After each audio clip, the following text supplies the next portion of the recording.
మొదటి అధ్యాయం లూకాసు వార్త 46 నుంచి. నా ప్రాణము ప్రభుని గనపరచుచున్నది, ఆయన తన దాసురాలి దీనస్థితిని కటాక్షించును. ఏంటంట? నా ప్రాణం ప్రభుని గనపరుస్తుంది, ఎందుకంటే దాసురాలి దీనస్థితిని కటాక్షించును. ఆమా నీ దాసురాల్ని అంది. దీనస్థితిని చూడండి, దీనస్థితిని ఏం చేశాడంట? కటాక్షించాడు. ఇందులో జాగ్రత్త వినండి, దీనస్థితిని కటాక్షించాడు. దీనులుగా ఉన్నప్పుడు మన జ్ఞాపకం చేసుకున్నాడు. మరి ఇలాగా ఎక్కడ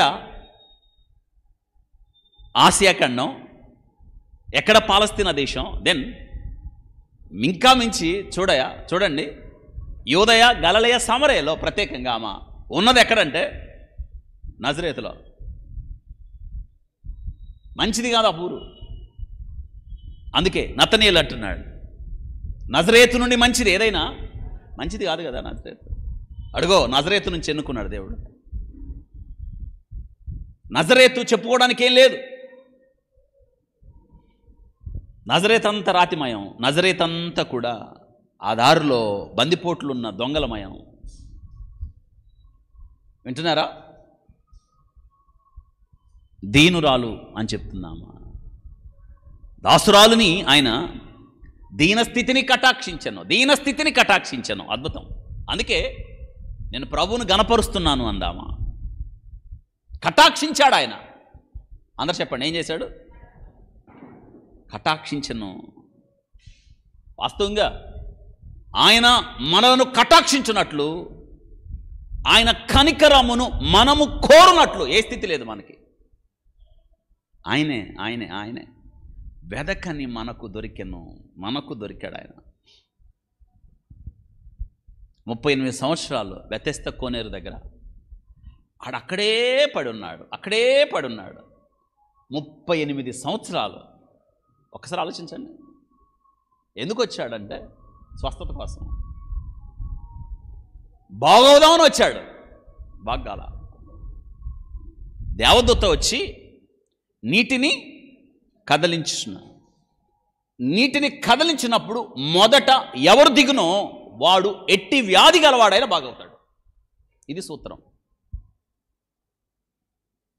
అందరూ ఆ కోనేటిలో దేవుని దూత కనికరం కోసం కనిపెట్టుకొని ఉన్నారు. రోజుకి ఎన్నిసార్లు వచ్చునో తెలియదు, ఎన్నిసార్లు అయినా రావచ్చు. అయితే ఒకటి, దేవుని దూత వచ్చి కోనేట్లో నీటిని కదిలించినప్పుడు మొదట ఎవడు దిగునా ఒక్కడికే ఛాన్స్, ఒక్కడికే అవకాశం. చుట్టూ అందరు వ్యాధిగ్రస్తులే. వినండి, అక్కడ ఆ కోనేటి దగ్గర మొదట ఎవడు దిగునో వాడు ఎట్టి వ్యాధి గలవాడైనా ఒక్కరికి అవకాశం కదా. ఎక్కువ మందికి నిరాశ అక్కడ, అవునా కాదా? ఒక్కరికి అవకాశం, కానీ ఎక్కువ మందికి నిరాశ. వాక్యంలో రాయబడ్డది, 38 ఏళ్ల నుంచి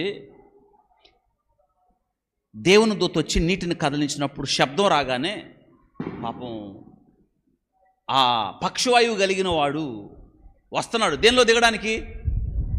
నీటిలో దిగడానికి వస్తుంటే పాపం అతను వచ్చు లోపే ఇంకొకడు. ఇంతకీ వాడు ఎన్ని సంవత్సరాల నుంచి ఉన్నాడండి? యేసుక్రీస్తు పుట్టక ముందు నుంచే వాడు అక్కడ ఉన్నాడు. యేసుక్రీస్తు వయసు 33.5 సంవత్సరాలు అనుకుందాం. 33, వాడు 38. అంటే యేసుక్రీస్తు ప్రభు భూమి మీద పుట్టక ముందు 5 సంవత్సరాల నుంచే ఉన్నాడు అక్కడ. ఎవరు కటాక్షించేవాళ్ళు లేరు, ఎవరు కనికరించేవాళ్ళు లేరు.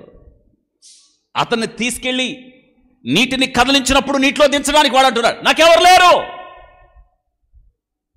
మరి అంటుంది, దీనస్థితిని కటాక్షించను.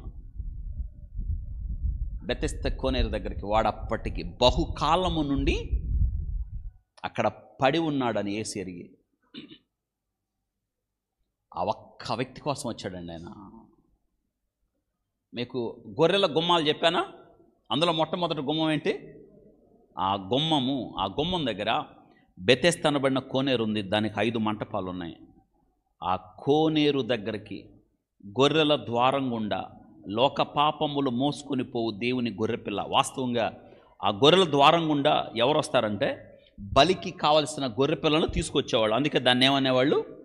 ఇప్పుడు ఏ బలితో సంబంధం లేదు, వాడిని కటాక్షించడానికి లోక పాపములు మోసుకొని పోవు దేవుని గొర్రెపిల్ల, గొర్రెల ద్వారము నేనే అన్న లోక పాపములు మోసుకొని పోవు దేవుని గొర్రెపిల్ల వచ్చి వాడి ముందు నుంచున్నాడు. ఈ పిక్చర్ మీకు అర్థమైందా? వాడికి నాన్న వాళ్ళు ఎవరు లేరు, వాడితో మాట్లాడిన వారు ఎవరు లేరు, వాడితో దయతో మాట్లాడిన వారు ఎవరు లేరు. ప్రభు వచ్చి స్వస్థపడి కూర్చున్నావా? వినండి, వాడు అంటున్నాడు, అయ్యా దేవదూత వచ్చి నీటిని కదిలించినప్పుడు నేను వెళ్ళునంతలో మరొకడు నాకంటే ముందుగా, అంటే ప్రతిసారి ప్రయత్నం చేస్తున్నాడా చేయట్లేదా? నేను వెళ్ళునంతలో నిజంగా 38 ఏళ్ల నుంచి వాడి ప్రయాస. అందుకే మరి అంటుంది, దీనస్థితిని, ఈ దీనురాల్ని, దిక్కులేని మనలను, అయోగ్యులం, అపాత్రులం, ఎన్నిక లేని వారు, ఆయనే ఆయనే ఆయనే మన దగ్గరికి నడుచుకుంటూ వచ్చాడు. గొర్రెల ద్వారం గుండా లోక పాపములు మోసుకొని పోవు దేవుని గొర్రె పిల్లొచ్చు. స్వస్థపడి కూర్చున్నావా? ఈరోజు ఇదే ప్రశ్న దేవుడు మనతో మాట్లాడుతున్నాడు. వాడు తన దుఃఖాన్ని, తన బాధను, తన కలవరాన్ని, తన వేదన ప్రభు ముందుంచాడు. నాకెవ్వరు లేరు, నా కొరకు గొర్రెపిల్లను అర్పించేవాడు కూడా ఎవరు లేరు, అందుకే గొర్రెపిల్లగా వచ్చాడు ఆయన. ఇది మరీ చెప్తుంది. దీనస్థితిని కటాక్షించను, దీనురాలిని. అందుకే నా ప్రాణము దేవుణ్ణి. మన జీవితాలు కూడా అంతే కదా.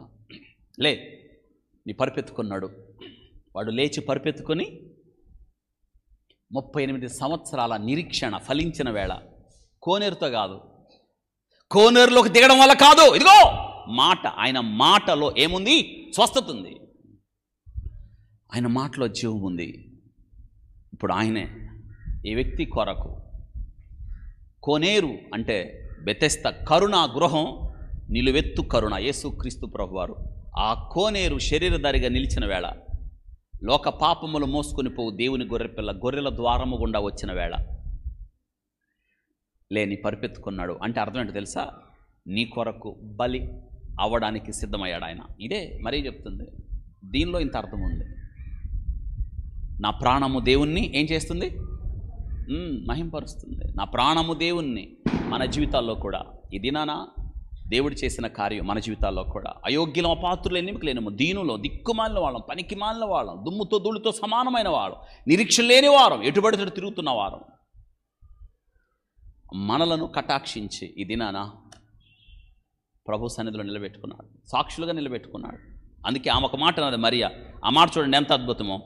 ఆమె ఏమంటుందంటే, సర్వశక్తిమంతుడు నాకు గొప్ప కార్యములు చేసిన 49 వచ్చినాం గనుక ఇది మొదలుకొని అన్ని తరముల వారు నన్ను. మన జీవితం కూడా అంతే కదా. ఇశ్రాయేలు నీ భాగ్యం ఎంత గొప్పది, యెహోవా విమోచించిన నిన్ను ధన్యులు అంటలేదా? నేను ధన్యుణ్ణి ధైర్యంగా చెప్పచ్చు. చదువుకున్నందువల్ల కాదు, గొప్ప విద్యను అభ్యసించినందువల్ల కాదు, మంచి కుటుంబంలో పుట్టినందువల్ల కాదు, నాకెనక పరపతి ఉన్నందువల్ల కాదు, కానీ యేసు నన్ను రక్షించాడు, నన్ను విమోచించాడు, నా కొరకు ప్రాణం పెట్టాడు. బలి అయిన గొర్రెపిల్ల ఆయన రక్తములో కడగడం ద్వారా నేను ధన్యుడయ్యాను. ఇది మొదలుకొని చెప్పండి, ఇది మొదలుకొని మత్తును కనిపెట్టిన జేమ్స్ సింప్సన్, ఆయన మత్తే కనిపెట్టకపోతే ఈ ప్రపంచం అసలు వైద్యశాస్త్రం, శస్త్రచికిత్స విభాగం ఇంత అభివృద్ధి చెందేది కాదు. ఇన్ని ఆపరేషన్లు జరిగాయి కదా. ఒకే ఒక్క వ్యక్తి ప్రపంచ చరిత్రను మార్చాడు. ఆయనే ఫాదర్ ఆఫ్ అనస్థీషియా అంటాం. ఆయన ఏమన్నారు తెలుసా? నోబెల్ బహుమతి వచ్చింది ఆయనకి. Don't care. నోబెల్ బహుమతి, ఆయనకు వచ్చిన ఘనతలు, ఆయనకు వచ్చిన ప్రభావాలు డోంట్ కేర్, లెక్క చేయలేదు ఆయన. ఆయన్ని నోబెల్ బహుమతి తీసుకున్నారు, ఆయన సన్మానించారు, చెప్పమన్నారు, నీ స్పందన ఏమిటి? What is the greatest discovery in your life? నీ జీవితంలో నువ్వు ఆవిష్కరణ, నువ్వు కనిపెట్టింది గొప్పతనం చెప్పు అంటే ఆయన అన్నాడు, మత్తును కనిపెట్టడం అనుకున్నారు. కాదు, నేను ఒక విషయం కనుగొన్నాను. ఐఎమ్ సిన్నర్, నేను పాపినని కనుగొన్నాను. దైవ కుమారుడు యేసుక్రీస్తు నా కొరకు రక్షకుడుగా ఈ లోకానికి వచ్చాడని తెలుసుకున్నాను. యేసుక్రీస్తు నోటితో ఒప్పుకొని హృదయమందు విశ్వసిస్తే యేసు రక్తము ప్రతి పాపము నుండి కడిగి పవిత్రపరుస్తుందని నేర్చుకున్నాను. యేసు రక్షకుడని తెలుసుకున్నాను. That is the greatest discovery in my life అని చెప్పాడు. ఇది మొదలుకొని ప్రతి తరము వారు నన్నేమంటారు? మనం ధనిలమే కదా.